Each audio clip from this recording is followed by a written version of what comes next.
Halo sobat-sobatku semua, selamat datang di channel Natalius Nata, channel yang selalu memberikan informasi yang bisa bermanfaat untuk Anda semua. Pada video kali ini, saya akan berbagi bagaimana petunjuk teknis dalam pengisian daftar riwayat hidup untuk CASN 2022 atau untuk P3K. Tapi sebelum lanjut, jangan lupa untuk mendukung channel saya ini.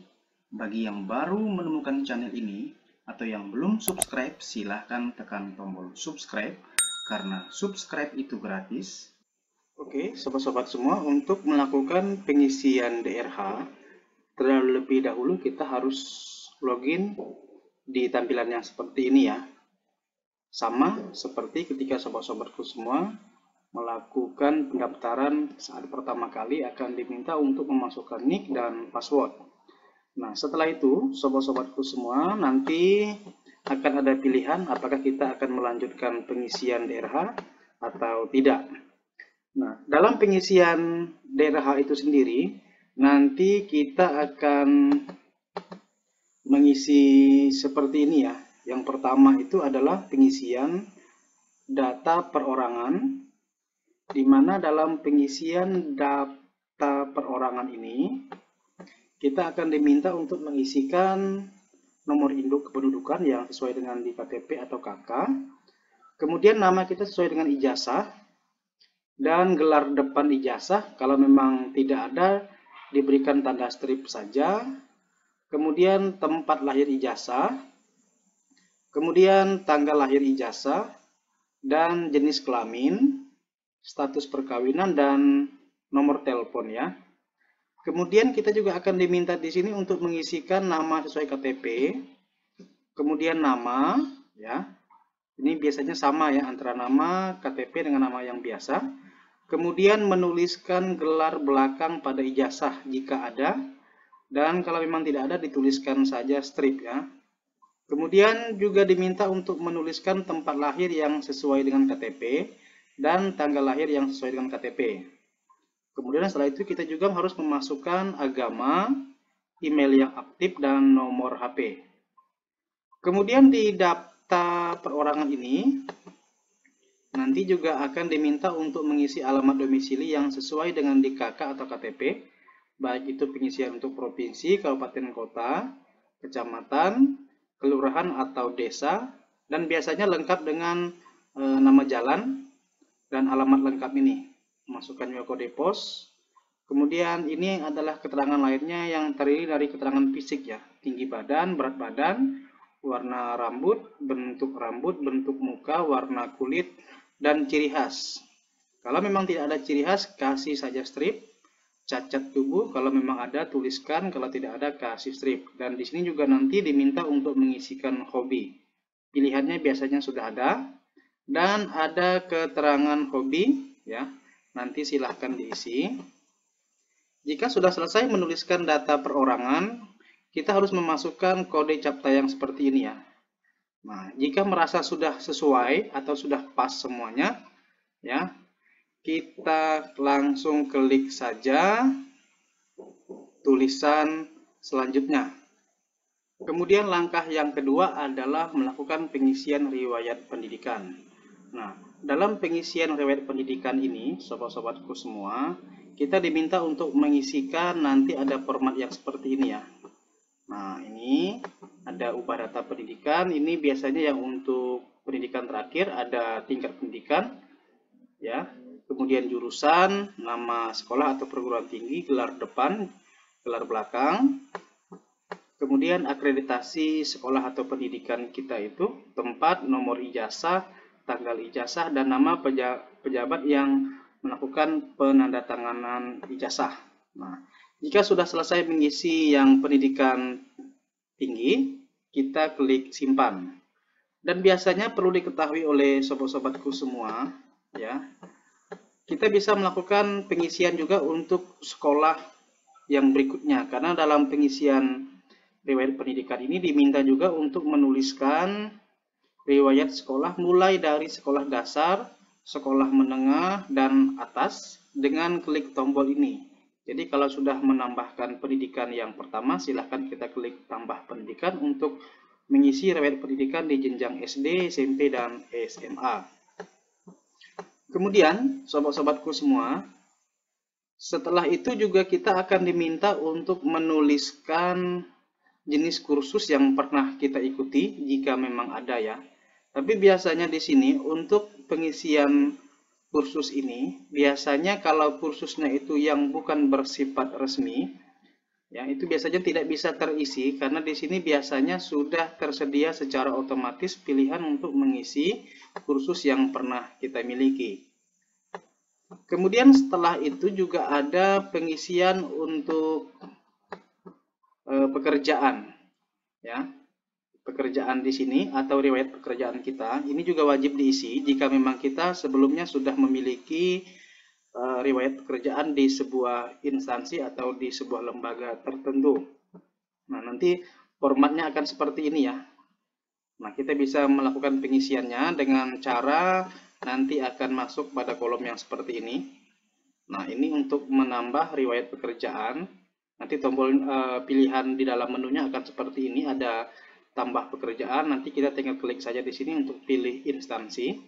Kemudian jenis instansi atau perusahaannya, jabatan kita dalam riwayat pekerjaan tersebut dan mulai tanggal berapa dan selesai tanggal berapa. Dan diminta juga nanti untuk mengisikan gaji pokok ya. Dan akan diminta juga surat keputusan yang terkait dengan riwayat pekerjaan kita. Setelah selesai mengisikan ini, kita wajib klik simpan ini. Kemudian, setelah itu kita juga bisa menambahkan riwayat pekerjaan lainnya jika juga kita pernah memilikinya dengan cara tambah riwayat ini ya. Nah, ini ada tambah riwayat penghargaan jika kita pernah mendapat sebuah prestasi atau penghargaan. Tapi ini jika ada ya, ini tidak wajib. Jangan kita membuat yang tidak ada tapi kita masukkan. Nah, ini misalnya tambah penghargaan. Kalau memang tidak ada ya silahkan dikosongkan saja dan tidak mempengaruhi dalam pengisian daftar riwayat hidup. Nah, ini ada tambah prestasi juga. Kemudian yang keempat, sobat-sobatku semua, kita juga diminta untuk mengisi daftar riwayat hidup yang berkaitan dengan keluarga. Nah, dalam pengisian ini kita hanya diminta untuk menuliskan pasangan baik suami istri, anak, orang tua, bapak atau ibu, saudara kandung, kakak dan adik, dan mertua yang bapak dan ibu. Nah, untuk bisa melakukan pengisian ini, diminta untuk sobat-sobatku semua sudah menyiapkan semua jenis KK berdasarkan yang akan kita isi ini. Jadi kita tidak boleh sembarangan mengisi untuk riwayat keluarga di dalam pengisian daftar riwayat hidup. Karena nanti tampilannya akan seperti ini ya. Kita tinggal menambahkan keluarga dan jika nanti sudah selesai kita tinggal klik saja simpan ini. Kemudian yang berikutnya, sobat-sobatku semua, ini adalah ada yang nomor kelima untuk menambahkan organisasi. Ini penting diisi karena penyelenggara untuk pemberkasan CASN ini ingin mengetahui sebelum kita menjadi CASN apakah kita sudah pernah bergabung di dalam sebuah organisasi. Nah, di sini yang diperlukan adalah nama organisasinya, jabatan kita dalam organisasi tersebut, tanggal mulai terlibat dalam organisasi dan tanggal selesainya, tempatnya di mana dan siapa nama pemimpin organisasi tersebut.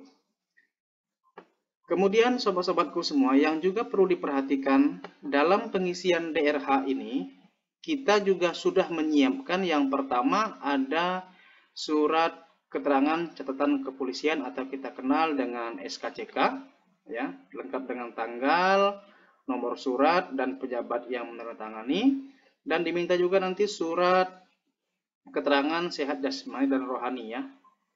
Dan ada juga nanti diminta surat bebas nafsa ya, sama dengan ini. Kemudian di sini ada keterangan lain yang dianggap perlu. Ini biasanya sering dikosongkan. Kemudian jika sudah selesai mengisi semua yang ada, nanti kita juga akan diminta untuk memasukkan kode CAPTCHA yang seperti ini. Ya, dimasukkan di sini. Jika sudah selesai, kita klik selanjutnya. Kemudian sobat-sobatku semua, ini yang berkaitan dengan tambah organisasi ya, sama seperti kita mengisi di poin 2 sampai dengan yang seterusnya tadi, nama organisasi, jenisnya, jabatan kita, nama kedudukan, dan seterusnya. Dan jika sudah selesai, jangan lupa klik simpan. Nah, dalam pengisian DRH ini, sobat-sobatku semua, seperti yang saya sampaikan di awal, bahwa kita dalam melakukan pengisian DRH ini, kita sudah menyiapkan semua dokumen-dokumen yang diminta tadi ya. Nah, ini saya sampaikan sekali lagi. Untuk bisa menyelesaikan pengisian DRH itu, kita harus sudah mengupload, ini dia, ada surat pernyataan 5 poin ya. Kemudian ada surat keterangan catatan kepolisian SKCK. Kemudian ada kita sudah menyiapkan juga scan daftar riwayat hidup yang sudah diisi. Kemudian ada scan bukti pengalaman kerja. Kemudian ada scan surat keterangan tidak menggunakan nafsa. Kemudian scan surat keterangan jasmani dan rohani, dan scan ijazah asli ya. Kemudian diminta juga scan transkrip nilai dan scan surat lamaran dan pas foto terbaru. Biasanya sudah disediakan ya apa-apa kriteria dari masing-masing jenis dokumen yang harus diunggah dalam pengisian DRH ini. Nah, jika kita sudah selesai melakukan pengisian DRH dan sudah selesai juga untuk mengupload semua dokumen, kita nanti akan klik saja ini ya, akhiri proses pengisian DRH. Jika kita sudah klik tulisan akhiri proses pengisian DRH ini, maka nanti akan muncullah di dalam akun CASN kita itu tertera lengkap seperti ini ya, dengan foto kita dan keterangan daftar riwayat hidup. Ini daftar yang sudah kita isi ini, seperti contoh yang ada ini, akan sesuai dengan yang kita isi. Oleh karena itu, mohon sobat-sobatku semua dalam pengisian DRH sampai penguploadan semua jenis dokumen jangan sampai ada yang salah. Kalau salah nanti maka akan salah juga di daftar riwayat hidup ini.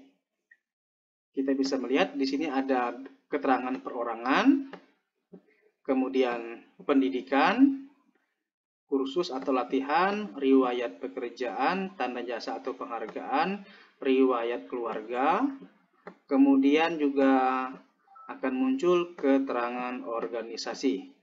Nah, ini juga nanti setelah kita mengisi DRH akan muncul juga nanti keterangan-keterangan lain yang berupa SKCK, surat keterangan sehat, surat keterangan bebas nafsa, dan keterangan yang dianggap perlu. Dan setelah itu nanti di sini kita harus tuliskan tempat kita menuliskan DRH, dan di sini juga nanti tanggal kita beri materai dan dikasih nama dan ditandatangani. Nah, di sini sobat-sobatku semua yang juga perlu dipahami dalam pengisian DRH ini, sebelum kita melakukan scan atau kita mengupload berkas daftar riwayat hidup yang seperti ini. Nah, ya seperti ini ya. Ini nanti harus di-print dan di-upload lagi. Di sini harus diingat, di sini nanti harus kita tulis tangan ya. Nah, sama dengan di atas, ini kita tulis tangan, sama dengan di atas, namanya sudah diketik di sini, tapi di sini tetap diminta untuk ditulis tangan, sama dengan ini.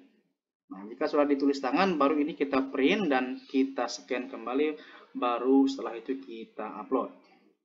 Oke, sobat-sobatku semua, itu saja yang bisa saya bagikan pada video kali ini. Mohon maaf jika video ini kurang berkenan, tapi selebihnya saya berusaha membantu sobat-sobat guru semua dalam mengisi DRH. Semoga sukses dan semoga pemberkasannya lancar. Jangan lupa untuk terus mendukung channel saya ini dan berikan penghargaan berupa like, subscribe, dan komentarnya.